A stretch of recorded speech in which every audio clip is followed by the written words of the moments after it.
Today we are going to test out some epic B-roll shots. I've recently been binge watching Daniel Schiffer, who is a Toronto-based videographer, YouTuber who is best known for his B-roll footage. As I'm diving deeper and deeper into this weird world of filmmaking, I'm testing out different things. I'm testing out what I like, what I don't like, and things that just feel right to me personally. So if you guys want to learn how to get epic B-roll for your next project, then keep on watching.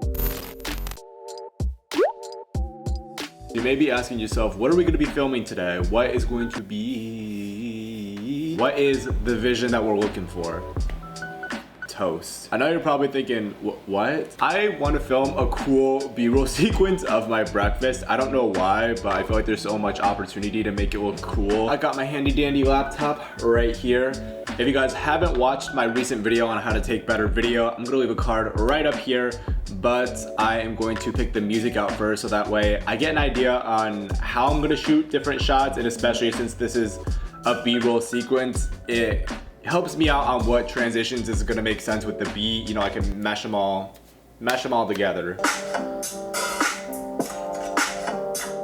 Alright, I think we found our music. If you have Epidemic, you've definitely heard this background track before, but I feel like it sets the perfect vibe for what I'm going for. Not too serious, kind of playful and very upbeat. You know, a typical Sunday morning breakfast is what we're going for. So now that we have the music, I'm going to play that over and over again. Luckily, you guys don't have to hear it, but I'm gonna have to hear it.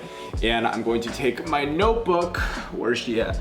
She's right here. And I'm gonna take my notebook right here, and I'm going to film a quick storyboard and outline on how I want the different shots to look and how the different transitions are gonna fade within each other. So I'm gonna cue a time lapse of me doing all that fun jazz. We got the storyboard done and complete. So I already had breakfast today. I know I'm a flop, but I'm gonna join you guys tomorrow and we're gonna actually film this bad boy, get it all done, edit it, and do all the magic. What up guys, it is filming day. I got the second camera right over here, a light right here. I'm just gonna film the B-roll of my breakfast. I'm gonna be trying out some different shots, and honestly, even though I kind of did an outline, I'm still gonna be go with the flow. If something feels right, I'm gonna just do that. First things first, we're doing the bananas right here. Everybody loves a good banana grip.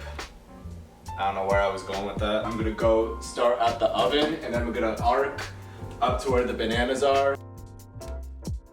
I'm just gonna cut down to the transition where I pull the banana down. It's gonna end with this knife going down to have that continuity.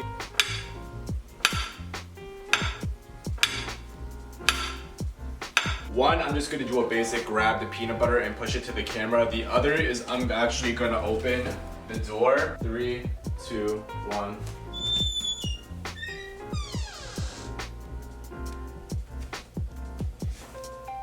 Alright.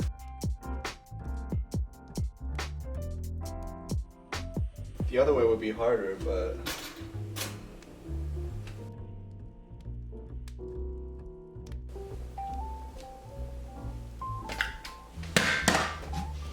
alright, that's enough of that.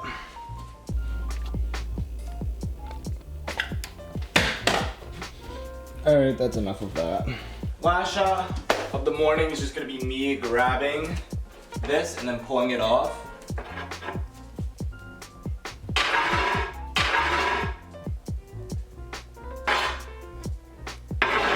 And we are done! Let's go. I'm so sweaty.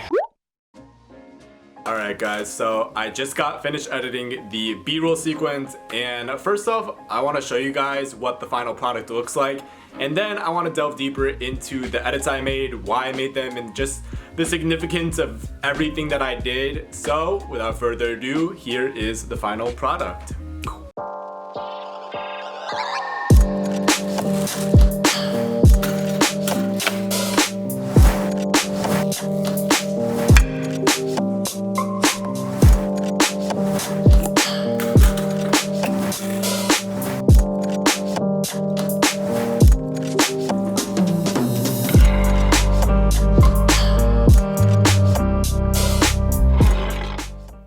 Now that you know what the final result looks like, let's talk about the edits.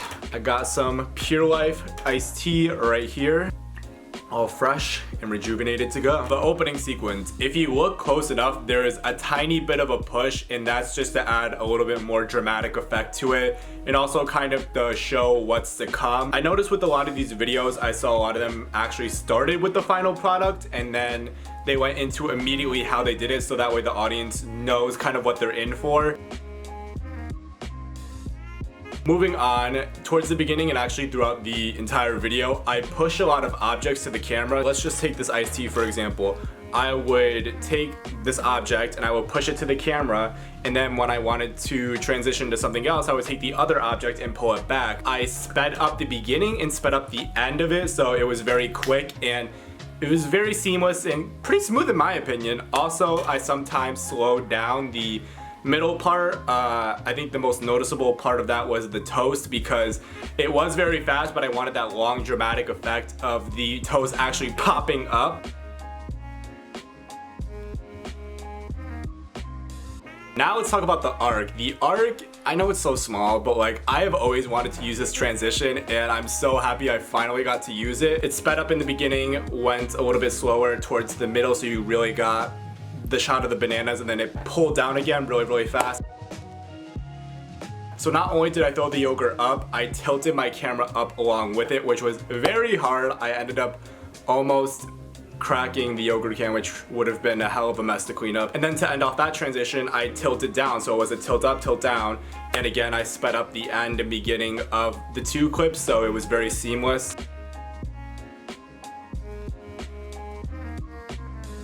A major part on how these transitions were smooth and effective was because of the Foley sounds that I used. I found a whoosh sound online, like whoosh, and I used it throughout the clip to just kind of give it that dramatic effect. Also throughout the video, I used a lot of Foley sound. I actually re-recorded the audio the next day of just me doing my breakfast, but I really put my mic close to what I was doing. And then finally for coloring, this is actually one of the things I was most disappointed for. The coloring wasn't the best, I'm aware, but I did add some effects to try and make it more cohesive. I used the filter Fiji Eterna 250D, and I only used 12% of that. Also, I use Adobe Premiere Pro, so if you have that, look for that. I literally use it on almost all of my projects. Also, I just raised the exposure and lightened the shadows a little bit because some of the shots were very dark and just more contrasted than I would like. I wanted it to have kind of a brighter feel to it, and yeah, that's pretty much how I edited that little B-roll sequence. So what are my final thoughts? I'm not gonna lie to you guys, I don't like how it came out. I'm not ashamed of it, but I definitely look at it and I see things I could have tried differently or that I could have implemented better, and I actually debated on even uploading this video. It was Wednesday and I'm like, fuck, I need to have a video up by Saturday, but I don't want to upload this, like this looks like shit. But what I've come to realize is that you guys are on the journey of me as a filmmaker, and I want to show you guys all parts of it. I want to show you the good and the bad. I don't think it's horrible, but it's definitely not what I expected. But at the same time, it's the first time I really ever done something like this, so please, all of the videographers, all of the Daniel Schiffer fans, go easy on me, I'm fragile. And also, I think it was a good way to get outside of my comfort zone because a lot of my work is very point and shoot. Yes, I have B-roll over what the person is saying, but for the most part, it's pretty much just like an interview style and then, you know, other shots to make it look good. I honestly didn't even make this video to make the best B-roll sequence, but I just wanted to try something new so that way I have an idea on what I need to work on and how I can make it better for the next project and how I can actually implement it into actual client work. But before I talk your head off long enough, that is the end of this video. If you guys enjoyed what you saw, please like and subscribe to this channel. It really does help me out a lot. I make videos on how to be a better filmmaker as well as just days in my life as a creative to let you guys know what really happens in the creative industry. I hope to see you guys in the next video and have an amazing day. Stay safe.